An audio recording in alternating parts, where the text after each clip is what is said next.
Let us look at the basic fundamentals in C, the basic elements of C, and how to program using this language. Now, before we begin the basic elements in C, let me introduce you to the basic concepts in C, the way it was designed and developed.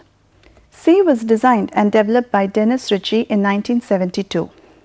C has a predecessor called the language B. Now, let's look at the basic features that were developed in B. B was developed in 1960 at the University of Cambridge, mainly to overcome the defects that was there in the basic combined programming language. Both these languages were not capable of handling the software defects, the applications that were existing at that time. So there was a need to develop a more powerful language that could handle these software problems. Now that led to the development of this language C. Now C is called a middle level computer language. Now what does this middle level computer language signify? A middle level language means something in between the high and the low level languages. So this C combines the features of high level language and the functionality of this assembly language. A high level language is something that we users can understand, and a low level language or an assembly language is one that the machines can understand. So we needed a language that could bridge the gap between us and the system. So that was perfectly done by the software language C. Now this C acted as a bridge between us and the system. We were able to communicate in the form of programs that could solve the current problems at hand. And the results that were produced by the system were communicated to us in an understandable manner. So this feature of C was most well suited for developing both application software and system software. So what does this application software mean? A software which is generated for a specific application, for a specific problem, is called application software. For example, we are viewing the PowerPoint slides which are prepared using MS PowerPoint. We cannot use MS Excel or MS Word the same way to create a slide. A slide is meant to be created using the PowerPoint software. So that indicates that this MS PowerPoint is an application software meant for that particular application.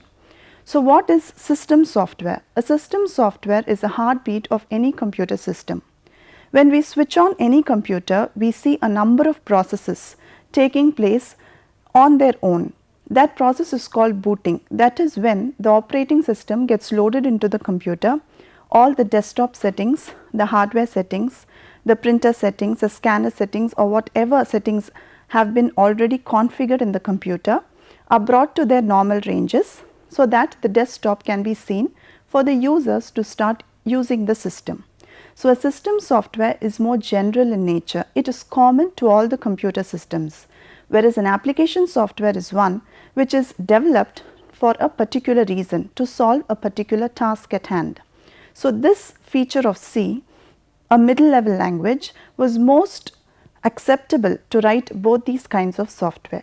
So that's what makes C so popular. Next we say that C is a structured language. So what does this structured language mean?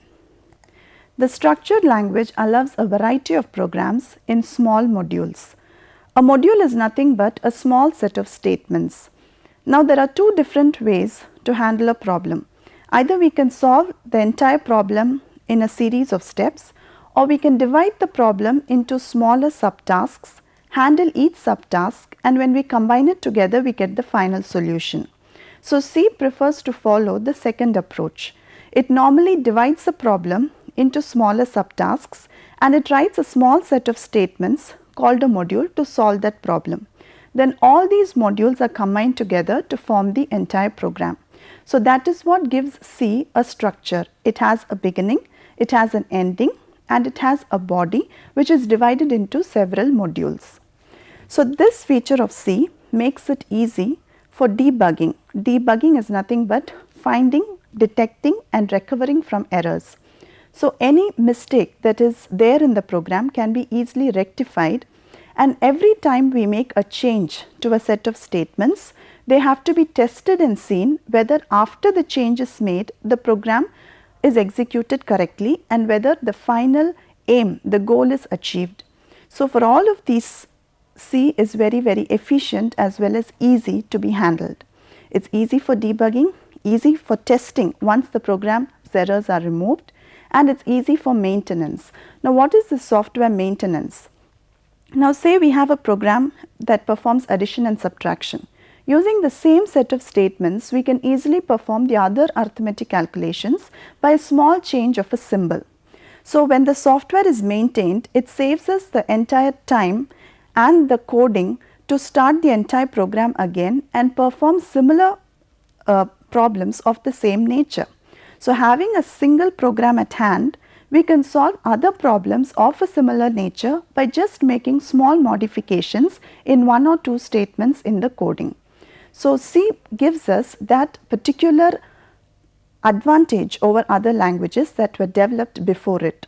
So that's what makes programming with C more efficient as well as fast, because everything that is related to a software, starting from development of the software, debugging of the software, testing of the software and maintenance of the software, everything is made easier with this language. So that's what makes C a very popular language. So this is just an introduction to C.